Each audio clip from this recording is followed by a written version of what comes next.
everybody. Welcome to Waffle Talk, the Dice Camera reaction show. We just watched episode 79. We have a very special guest today, Anna Prosser Robinson, who plays Evelyn. Thank you very much for being here.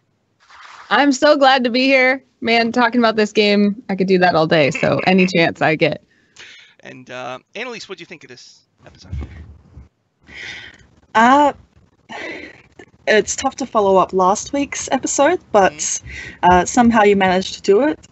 And I think the addition of Wamba, once again, by Ross was just made for fantastic moments.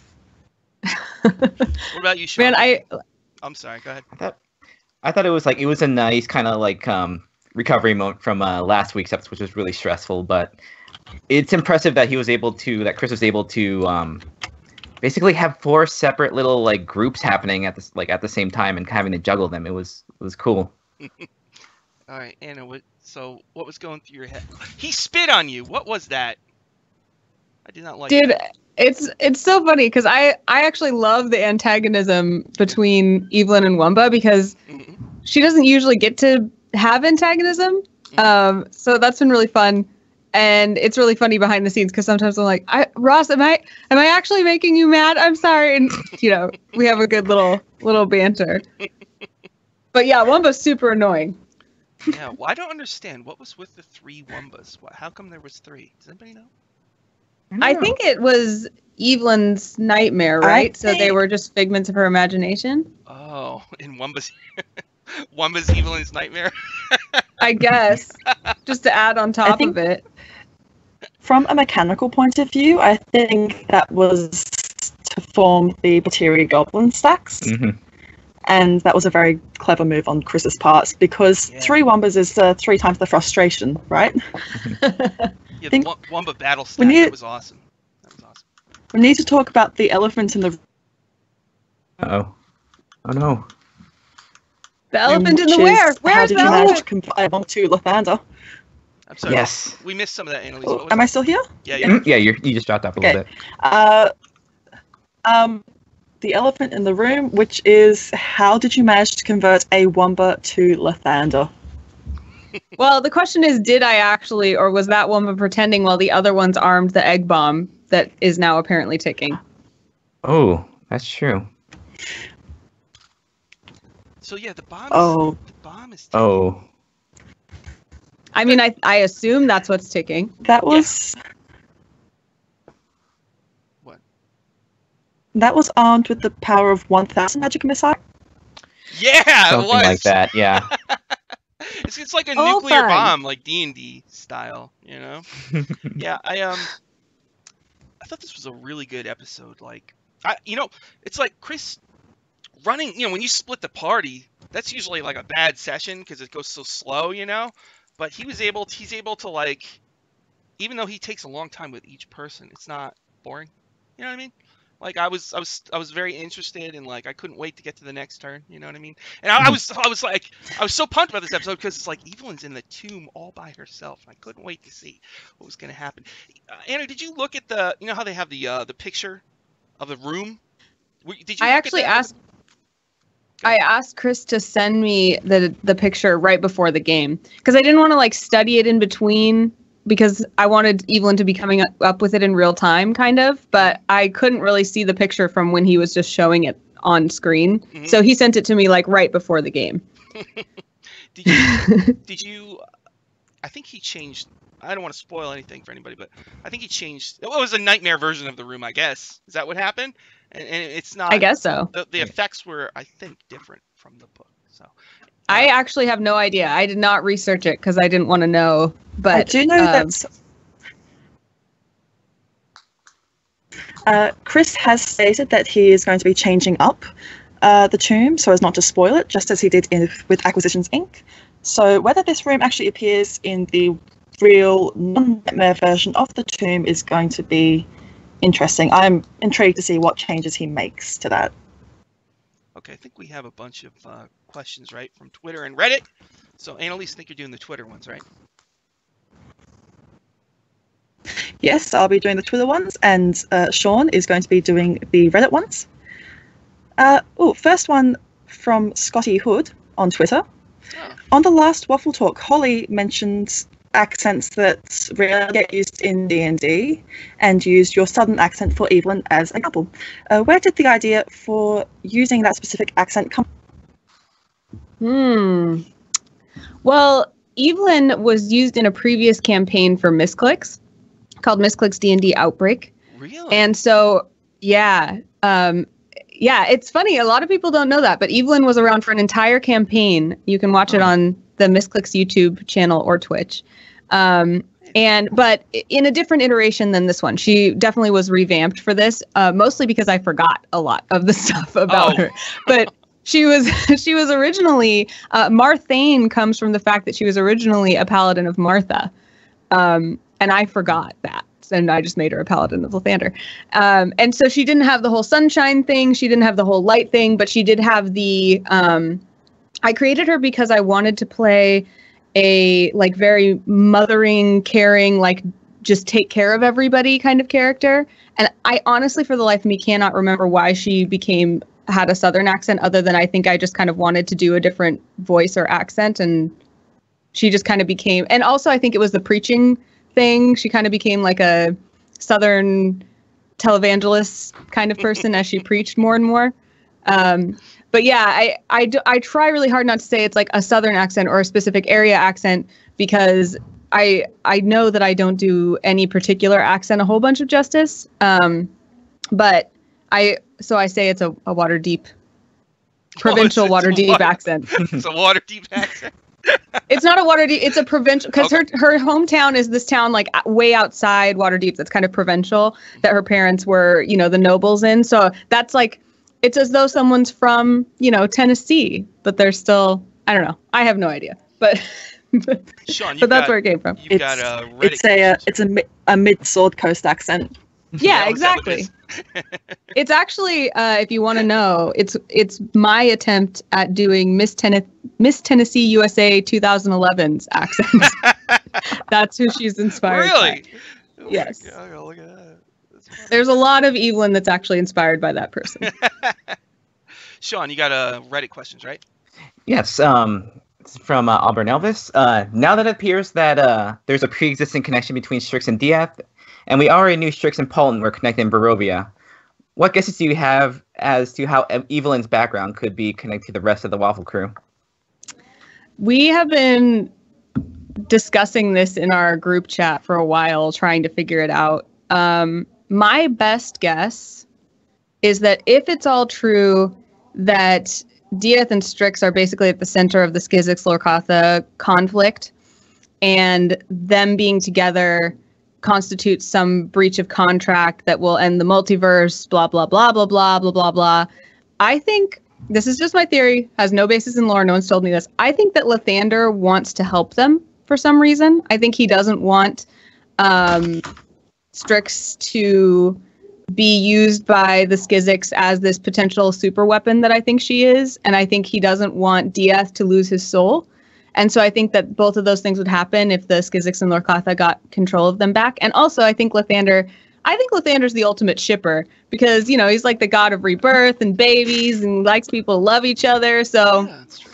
I feel like probably he took note of this like cosmic happenstance. And for whatever reason, maybe it's hereditary through Evelyn's dad, or maybe Evelyn's just perfect for this job. I don't know. But for some reason, he made Evelyn as his special kind of like proxy guardian for that relationship. And I think that probably he can't directly interfere with that. So I think that probably what he did was kind of like, oh, look, it's just my paladin that I'm letting do whatever she wants. And what was strange, she ended up with the. So I don't know. I have no idea, because it does feel like Evelyn's the odd one out in a lot of ways. And I think she feels that very deeply as well. Well, if Diath was an angel or an Azamar, right? I mean, that's a celestial, and Lathander's in the celestial realm. It could be that Diath is the angel is somehow linked to Lathander, possibly. Yeah. That's what I'm hoping.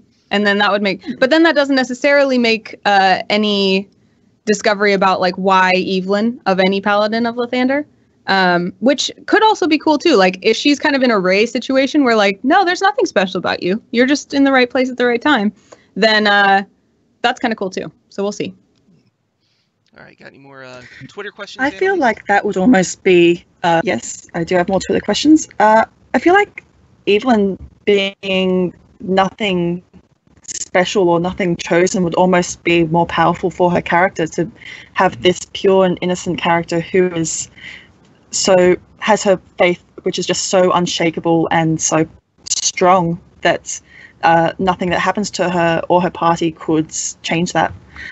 Speaking of which, we do have a question from Alex Skorpinski on Twitter, which is, what type of event do you think it will take to really shake Evelyn's faith? I just wrote one of those down because there are very few. I think that even like her whole party dying could not shake Evelyn's faith. I think it's deeply core to who she is. There was something Holly wrote because Holly likes to come up with these like scenarios and like what ifs, and she wrote something and I was like, well, if that happened, I'll have to look it up. I can't remember. But basically if I don't know. The answer is I don't know. Sorry. Shaun, what about the Reddit questions? What do you got, Shaun? Yes, this is kind of relating to that question, considering like this is from Martin F.F. Frying. If forced to choose between the two... Sorry about that. No worries. We're all set. Okay, what was I answering? I got distracted. Friends. Choosing friends. Yeah. I also think that as much as she loves everyone in the Waffle crew, I think that she has such a deep personal relationship with Lathander that she's like nothing without him. Like he's her first love. And so as much as she would do anything in the world for them, she would not even be herself if she were to betray Lathander. So unless like Lathander asked her to do something somehow that was contrary to Lathander's very nature or somehow like impossible for her to reconcile. Be very careful. Chris is apparently listening. Chris! That's fine. Chris knows things before I even know them about Evelyn. That man is somehow like prescient. I don't know. So whatever, it doesn't matter. He's already thought of everything I'm saying anyway. What do you think his ultimate plans for Evelyn is? I'm sure that he's actually just a lich, so... Yeah. What do I think Chris's ultimate plans for Evelyn are? Well, I mean, what is level 20 Evelyn? Like, where is she? Where would you want her to be? Well, I think Evelyn never thought of herself as like some sort of special daughter of Lathander, but I don't know if you guys read that wonderful fic that was about like Lathander talking about Evelyn after he gave her the special boon. But that one was really transformative for me because I still think that Evelyn maybe doesn't necessarily know this, but I think that maybe, like you said, Scarlet Moth, she has just such an unshakable pure faith that she's kind of found favor, maybe. And so I think it'd be really cool if she continues to become more and more connected to that celestial world to the point where maybe she's some sort of like almost proxy for Lathander, like a very closely related an exarch or a champion, right? Yeah, something like that. And my lore isn't too strong. I'm actually learning a whole lot more about Celestials now. Oh. But I think that for me, that would be her ultimate expression, is like being able to, because I think that's all she wants, is to more directly be able to do the will of Lathander, or to like be in his presence, you know? You know, that's right. A chosen of Lathander. Mm-hmm. You could be a chosen. I forgot we're in the realms. That's something very interesting if the crew ever does go to Sigil. Mm-hmm. If Evelyn's going to be allowed back in, if she is a proxy, or gods aren't allowed into Sigil because the lady will just flay them. And that's why I think that if we are going to Sigil, it's so important that, like I said, like that's how I kind of see Evelyn's role here, is like maybe if she isn't quite as connected to Lathander as she could be, she can still get away with going to Sigil, and he like trusts her to kind of be his proxy even when he can't like directly talk to her. You know what I mean? And by proxy, I don't even mean in the lore sense. I mean by in like a metaphorical sense. So that's kind of what I'm thinking he's maybe doing with her, is like making her as powerful as he can, but still being as quiet with her as he can, so that maybe she can still be like his missionary in places that he can't directly go, if that makes sense. I don't know. Shaun, do you have more Reddit questions? Yes. This is from Evelyn94. Why doesn't Evelyn summon Morning Glory anymore? Right. Wow. Do I just say it outright? Oh, secret. Ooh. We're gonna get our first scoop on Waffle Talk. Well, it's very clear. I mean, like, these are just facts, right? The last time that she was riding Morning Glory was when she was riding toward Lathander, in like after the ritual. Oh. She was mounted on Morning Glory as she was flying toward Lathander. And then since the ritual, she hasn't summoned her again. So, we'll see what it takes to get her to summon her again, or when that's going to happen. Oh, there's something I think on that episode. That was a really good episode where, Evelyn almost died and Paulton saved her. When you actually saw Lathander and some of the saints, I think one of them I think was holding a baby, right? Yeah, what Lathander was holding a baby. There was. What was that? See, I was really into that. I was like, oh, who's the baby? It means something. It's something to do with Evelyn and her body. But I have been told by a lot of D&D fanatics that that's just symbology and that Lathander's always holding a baby. But I don't know. I prefer to think that maybe it has something to do with Evelyn's human body or something. I'm not sure. He always has a baby? That's funny. Yeah. Hey guys. They're like, don't get excited, Anna. He just always has a baby. Like, he's always got one with him, like wherever he goes. Yeah. That's just my baby. I always have one. Yeah. Annalise, you got any more Twitter-ized questions? Yes.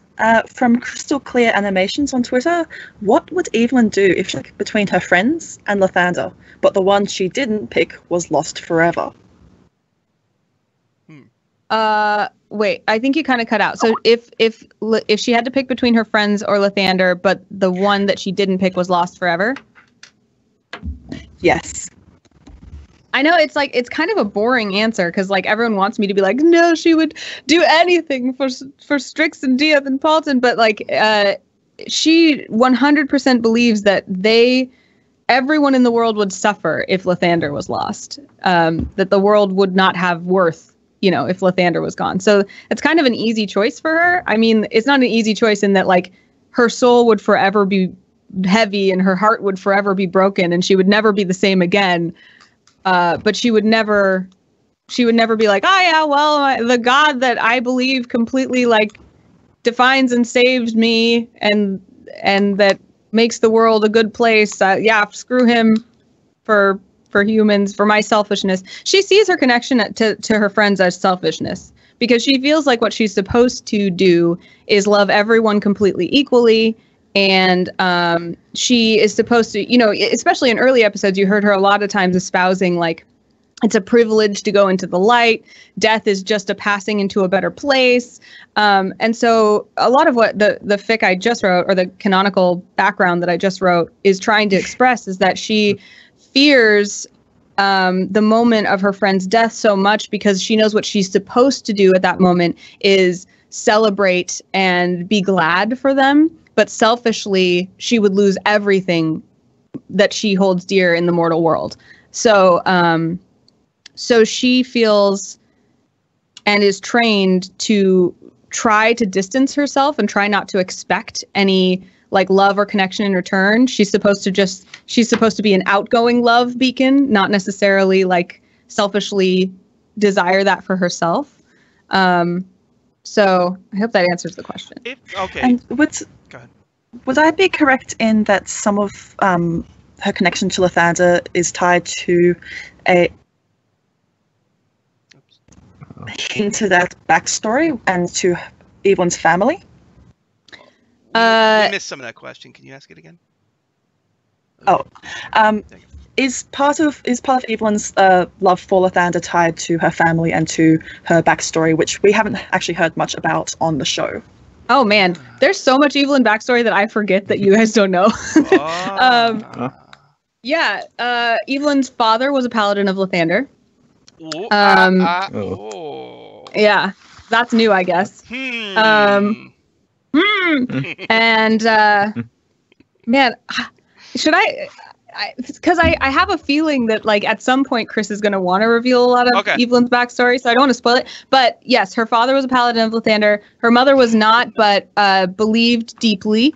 And you can find that actually in my... Oh, that's already in the post that I've made, the writing that I've done, that her father died. Yes. I think there was a line like Daddy used to say, kind of line. And it was what Evelyn repeats when she's like, kind of her battle cry, the ancient bound keeper of the light monologue that she does. That's copied from her dad.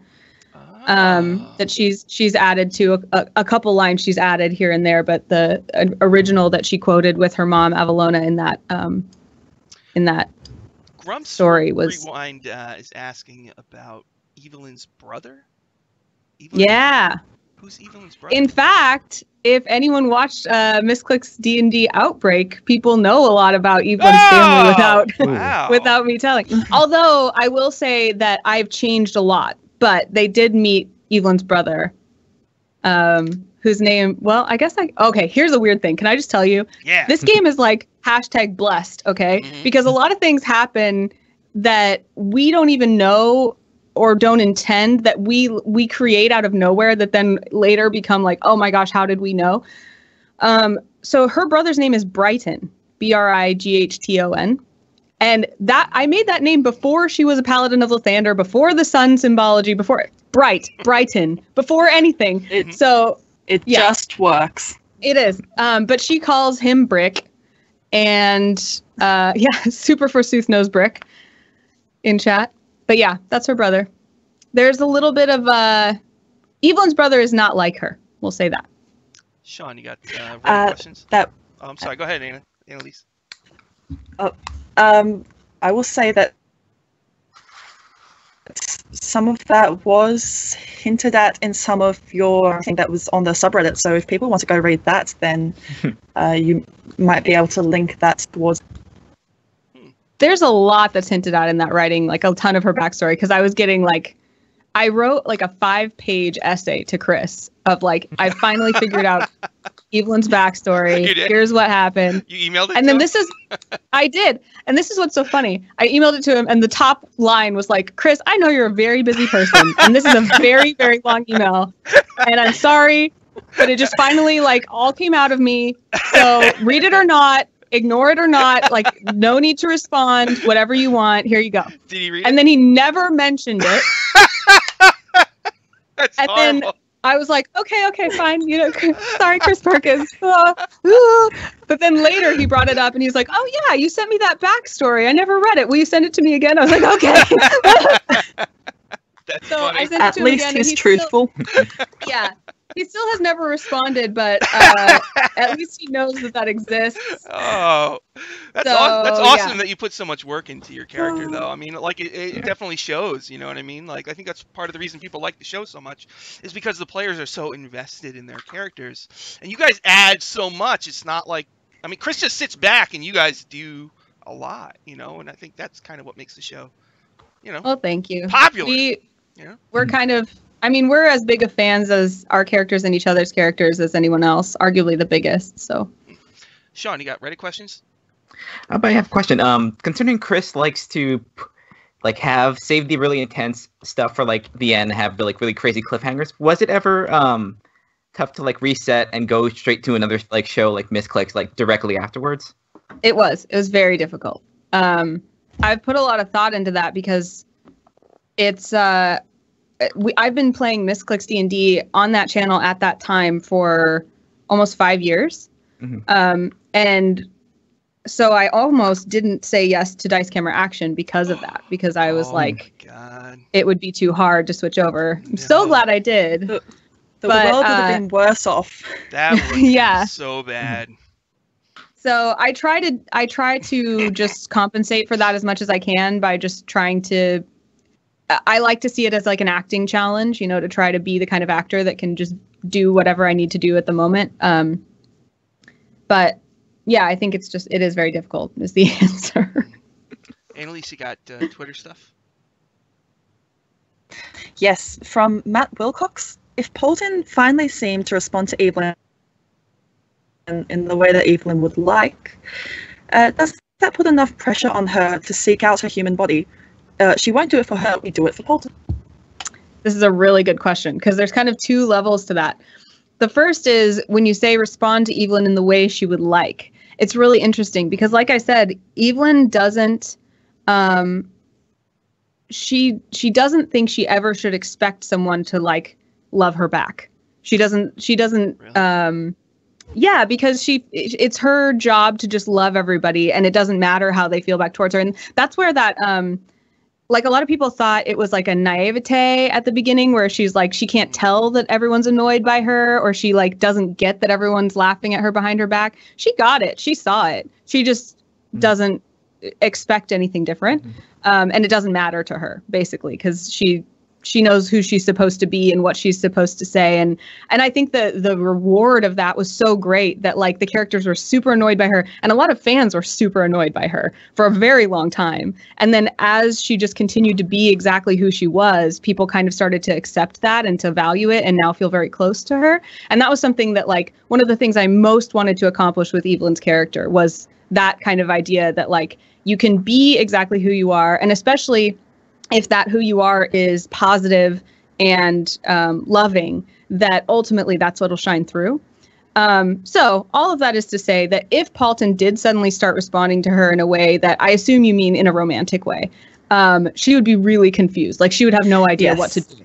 Because I think she sees him. I mean, you know, the backstory is that she was basically like the hugest Polton fangirl, and just saw him as kind of like a superstar. And so she's kind of like an adoring fan to him in her mind. And she doesn't really think that he would ever think of her that way. And so if he did, I like, that's one of those things where I'm looking forward to if that ever happens, because I would have to ask Evelyn because I have no idea what she would do. But then also you asked about the human body. I think what's really fun is that Polton specifically has no problem with constructs.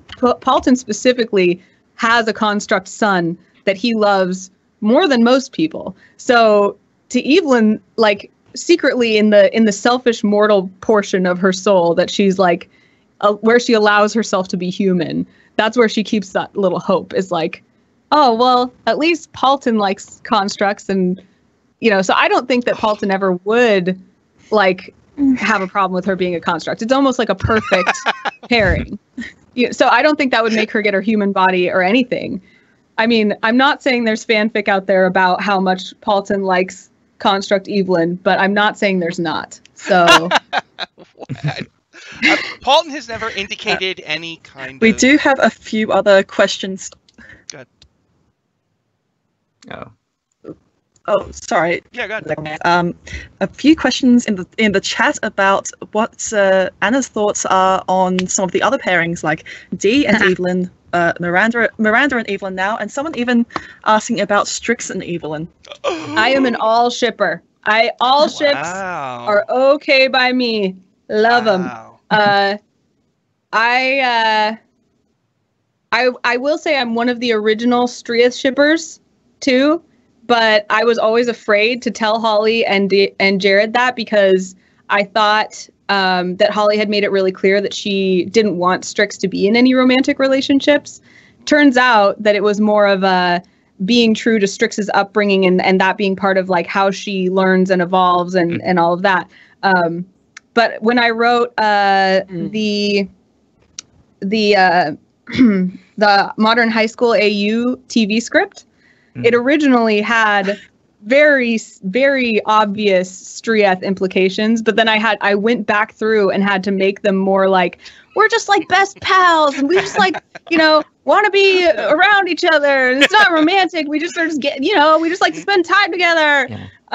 And then it turned out that at PAX Unplugged, we all had lots of glasses of wine and were like, "No, we all ship Strieva," and so that was really good. Yeah, I kind of had the same thing with when Holly said that in one of the chats that Strix, was aromantic. But yeah, I didn't realize it was a thing until his fic after the Barovia thing. I'm like, oh, there's actually some stuff in here.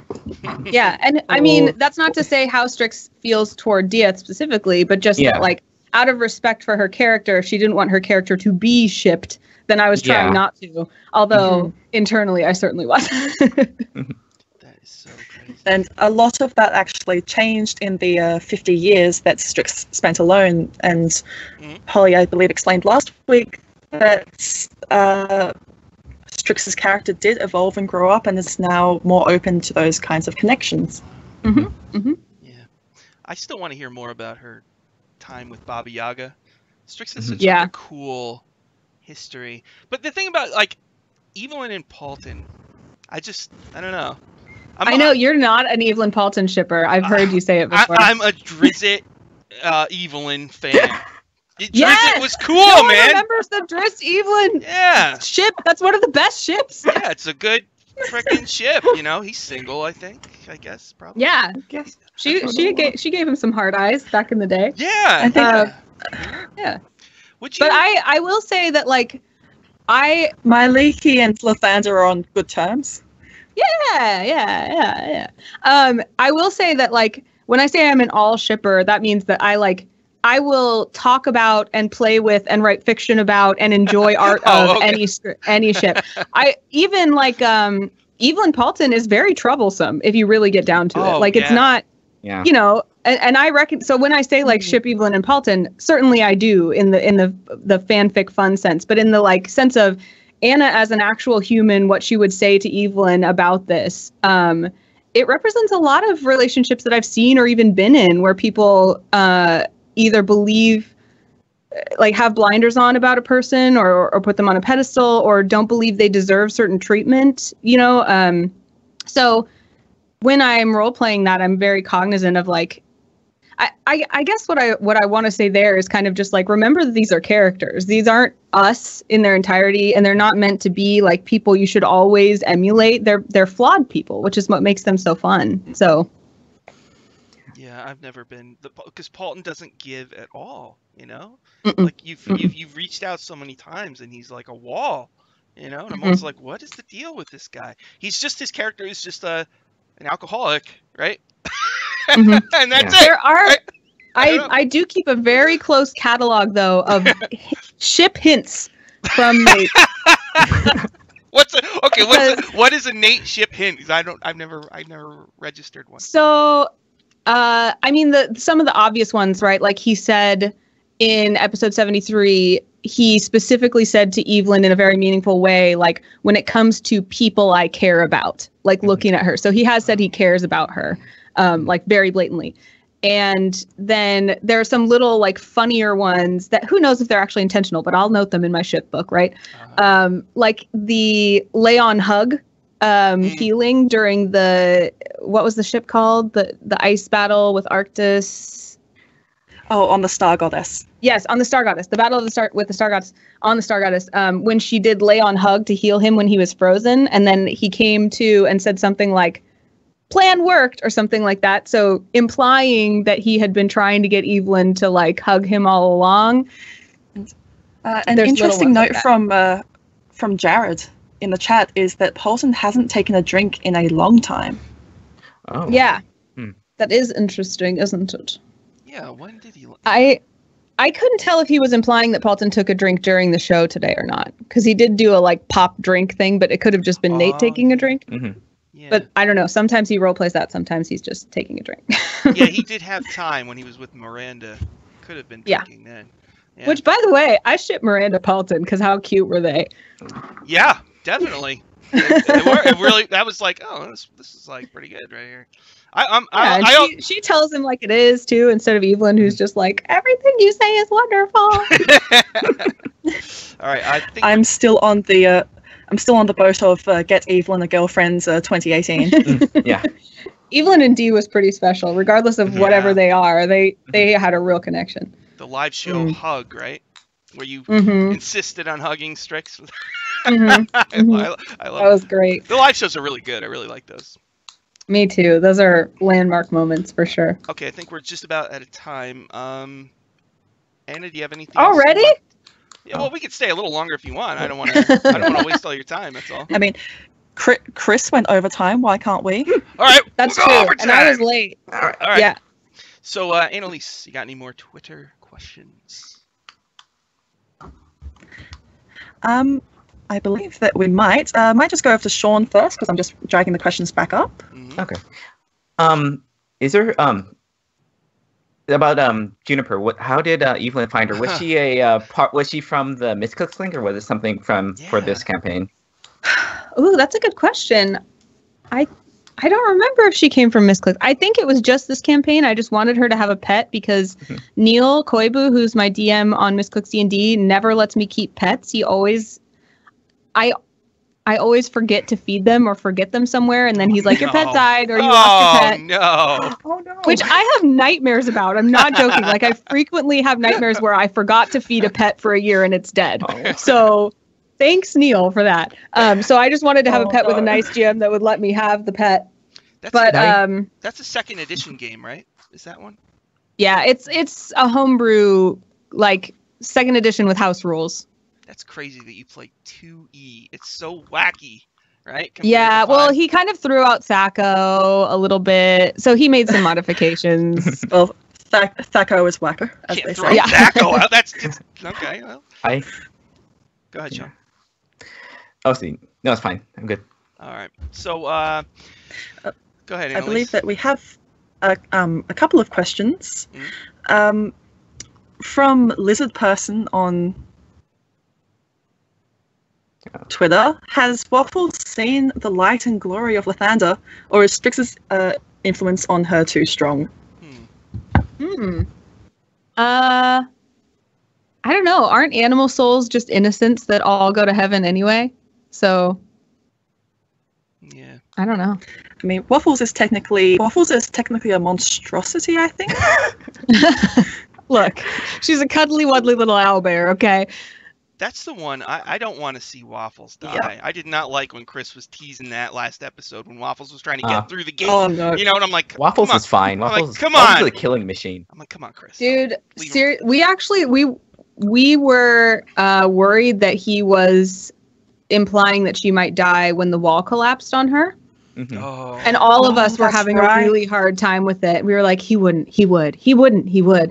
But I think that his insistence on Dragonbait kind of like adopting the animals is Chris's way of being like, I actually can't protect your wacky pet owlbear from this dungeon. So like, let someone else handle your owlbear for a little while. Mm-hmm. So I think that's proof that Dad loves us and wants us to be happy. You know.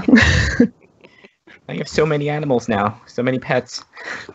Bless Chris Perkins for letting us have pets. It's like the most important things in D&D are being a hero and having pets. Those are the most important things. Mm-hmm. If like, here's what I think about sometimes. Does Evelyn like being a construct, or does she want to be a human again? Ooh, that's a good question. She did not like being a construct at first. She saw it as a punishment, as like a shame. She saw it as like empty and ugly. But then, especially when she got that boon and it like remade her form, she learned that actually what it was. Now she sees it as Lathander basically blessing her with a body that is more capable than a human body to help her friends. So she still personally, like, again, I think there's a huge separation in Evelyn that she feels between, like, she has, you know, human emotions and feelings and desires. Like, she loves the party. She would do anything for them. She wants to, like, one of her most precious wishes and dreams is to have, like, a life mate. And she, you know, she wants all these things, but she sees those as kind of like put in a box of like, if Lathander wills it, wouldn't that be nice? Oh. But then there's the other side that's like, this is what I will do. This is my duty. This is what, so like, so it's like, yeah, wouldn't it be nice if I could still cry? Wouldn't it be nice if I could still smell? You know, like so that would feel nice. But it's not depressing to her though. It's more like she's so thrilled to be able to fulfill her duty. Like that's what she wants more than anything in the world. So the idea that she can use this body that now has so many hit points and so much constitution to better serve her friends, she would take that in a heartbeat over being able to smell, you know? Another good question. Grumps Rewind asks, does Evelyn like being a construct more or a werewolf more? Oh, good question.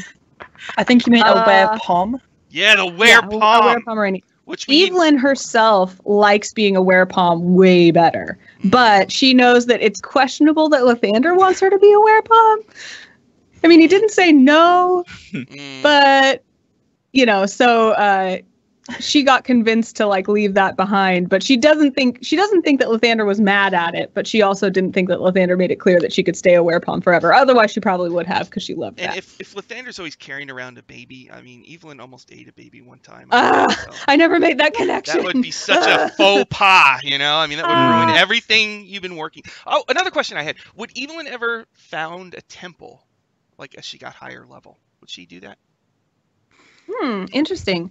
I have never seen her as that kind of person because I see her as a like, here I am, send me. Like, I will go wherever Lathander wants me to go. I see her as kind of like a solo traveling adventurer. But I think in like the brightest timeline, far future, Evelyn, like I see Evelyn going maybe back to her hometown, and maybe she and Paulton have this like adopted brood of like Simon and a whole bunch of other like misfit children. And Paulton is like the stay-at-home dad who's great with the kids, and she's kind of out like making sure that the whole town runs well. And you know, can't leave them with Paulton. No, Paulton's a great dad. That's kind of true. He took care of the kids at the windmill. He saved Simon most recently. Sure. Like, if there's anything that Paulton's actually like very redeemed at, it's being a father. That's true, actually. He is. He really likes Simon. That's like his big connection, kind of. It's very strange. And yeah, what you guys said about Simon and like the actual stats that Paulton actually like fit with Simon. He did everything he would need to do to like gain Simon's loyalty. I thought that was so telling. Annalise, you got more? There is another question from Twitter from RenaCat. If Evelyn ever gets back to her human form, do you think she would miss all the carved wood and emblazoned metals that Lathander gave her on her construct body? And would she perhaps get tattoos of them? Ooh.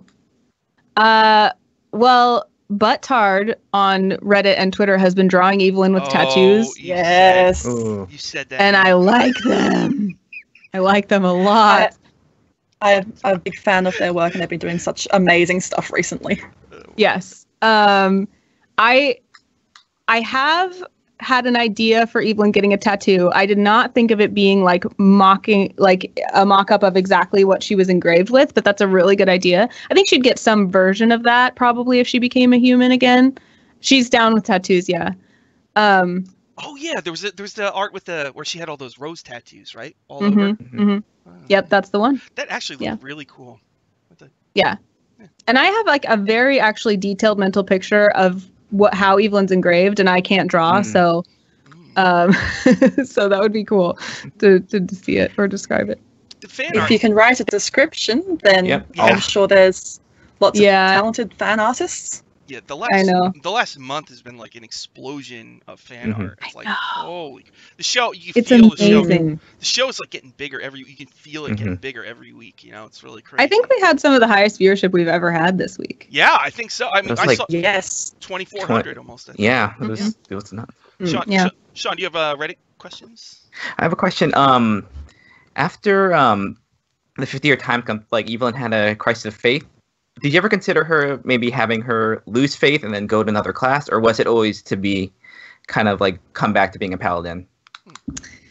I think that there was never an indication for me that she'd become like, you know, an oathbreaker or like give up on Lathander. I think it was more a personal crisis. Like she felt like, because that was at the end of this I'm a construct, I'm being punished, Lathander doesn't want me anymore, I've failed somehow, you know. So I think it was more a personal crisis where it was like, everything I've devoted my life to, I've failed at.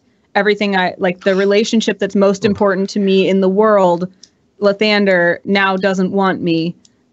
Because she was alone for 50 years. Like, to give you a little bit of insight on like how I conceptualize Lathander for her, it's like it's beyond a romantic relationship. It's beyond a family relationship. It's the closest, most important relationship she has, and it validates her and gives her fulfillment and gives her comfort. And so she legitimately feels a sense of being okay just because she's with Lathander. And so being separated from him for 50 years was hell for her. Even if it's just floating in the mist, it was, she was alone with her thoughts and with no like love and affirmation and joy. Because I think a lot of that natural optimism and joy that she has, I see it as flowing from like the joy of Lathander in her heart and the connection that she feels to him that she can sense that other people can't see. So when she doesn't have that, she's not herself at all.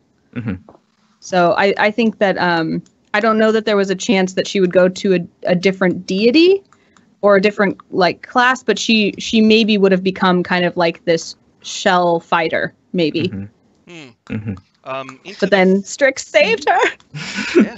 Into the Photon Storm wants to know Anna's favorite cliffhanger out of all the episodes. What's your favorite cliffhanger? I don't know. That's so hard. I know. I've been thinking that I want like a T-shirt or something that says, "And that's where we'll stop," because I have never had a more 100% scream rate with a phrase than when Chris says, "And that's where we'll stop." It's like every time. I think probably my favorite in terms of as a creative and as a storyteller, not as a like, wow, that was pleasant, because none of them are really pleasant, let's be honest, is the one at the end of 51 when he told Evelyn that she was going to have to die.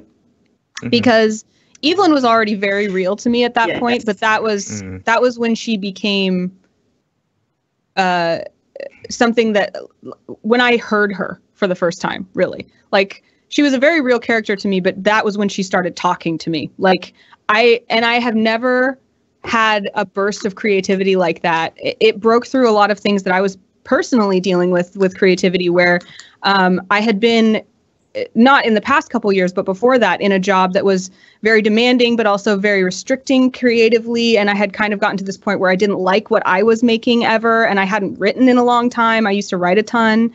And I love to act, and I hadn't really seen what I was doing with role playing as acting. And I hadn't sang in a lot, like there was a lot of stuff that I was not doing because I didn't feel like I was good at it or could do it anymore. And that burst of like Evelyn just being like, you have to express yourself. You have to, I'm going to die, was very personally valuable to me. And so I think that is kind of a mushy way of saying that was my favorite cliffhanger. I actually wrote Chris a thank you note around that time, because I was like, I did not realize how many walls I had put up between me and expressing myself through creativity and being part of this game, and the care that you put into trying to inspire our creativity and seeing things that we need to do and hear is incredible. And I'm so thankful for it. D&D is really cool like that. Like, there's so many. I think that's. It scratches so many itches at once, you know, the live performing and the collaboration, and you never know what's going to happen. It's like really a lot of good energy, you know, in D&D. Yeah. Go ahead. This D&D specifically, and not only that, but action.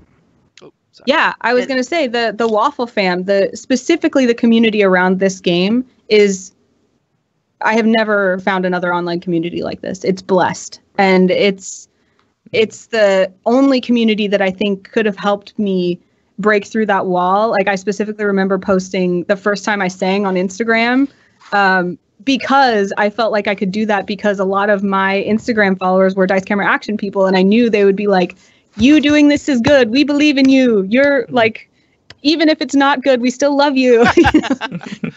They're really nice. I find this community is amazing because the players have helped the community. Because I know that myself and so many others, this is sort of broken our creative block, and we feel a need to create again. But I feel like it feels like we're actually getting back as well, and that's something really special that you don't see in many communities, and especially not online communities where so often you just get flooded with so much that it's just hard to respond. But you guys have been so good with dealing with the community, and that's something really special.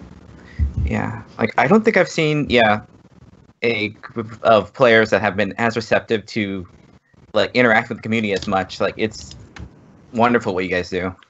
Oh, thank you. It's wonderful for us too. It's a huge blessing and a huge comfort, and the fact that it's become the norm in our community to specifically actively seek out ways to support each other is, in my opinion, the reason the internet is good.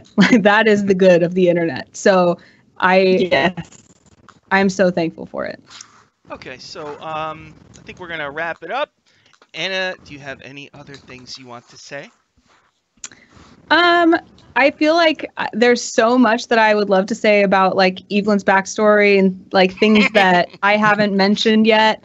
But I guess the best place, if you're interested in that kind of stuff, to look is on the subreddit. If you, my username is uncontrollable with one L.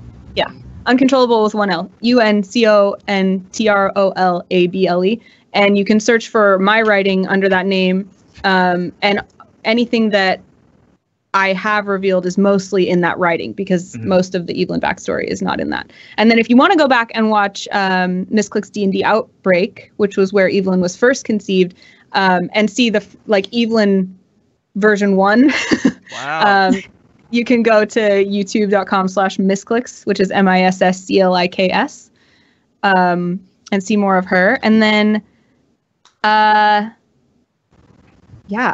feel free to tweet me any questions or anything like that too, and I'll try to respond. Maybe Chris will like do some kind of magic thing where that character shows up in this game. How weird would that be? It would be really hard for me because I don't remember the differences. The only the things that I liked that stuck with me, I put in Evelyn B2. So, all right. Thank you very much for doing the show, and thank you everybody for watching. And we'll be back next week to talk about some more dice games. I have a quick announcement. We've just published all selected artists and contributors for the Best Action Charity Zine, so that is up on Twitter now. If you go follow Dice Camera Zine on Twitter, then you'll be able to see the full list. I have made a few typos because of my slight dyslexia. I'm so sorry, guys. I'll try and get all fixed up. But we've got lots of really talented artists, writers as well, and creators, and even some people doing 5th edition homebrew stuff related to the Waffle crew. So that will all be in there, and it's very exciting, and it's all going to be raising money for Child's Play charity. That's awesome. It's going to be going live real soon, and I'm so excited for that. And Shaun, I'll probably be seeing you Thursday for our Tomb of Annihilation game. Web DM Jim died the other day. It was very exciting. It was. All right, everybody. Thank you very much. We'll see you next week. Thank you again, Anna. You're the best. Yes. All right. Everybody, we'll see you next week. Thank you so much for joining us. Yep. Thank you guys for having me. My pleasure.